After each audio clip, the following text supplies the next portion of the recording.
আমরা নিলে চাঁদা আর তারা নিলে হাদিয়া বলে মন্তব্য করেছেন বিএনপির জাতীয় স্থায়ী কমিটির সদস্য মির্জা আব্বাস। মির্জা আব্বাস বলেন, বিএনপি নির্বাচনের কথা বললে অনেকের গাত্রদাহ শুরু হয়। একটি গণতান্ত্রিক দেশ ভোটাধিকার ছাড়া চলতে পারে না। ভরাডুবির ভয়ে অনেকে নির্বাচন চান না। দেশে অস্থিতিশীল পরিবেশ সৃষ্টি করতে কোনো না কোনো জায়গা থেকে বাতাস দেয়া হচ্ছে। বিএনপি দেশে অশান্তি সৃষ্টি করতে দেবে না। বিদেশে বসে অনেকে তরুণদের বিশৃঙ্খল করছে, অতি উৎসাহী করে তুলছে। এ বিষয়ে সবাইকে সচেতন থাকার আহ্বান জানান তিনি।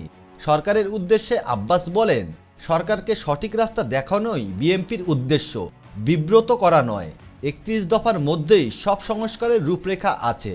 2023 সালে এসব সংস্কারের কথা বিএনপি বলে রেখেছে। তিনি বলেন, কিছু কিছু রাজনৈতিক দল 5 আগস্টের পর থেকে বিএনপিকে খাটো করতে বিভিন্ন অপপ্রচার চালাচ্ছে।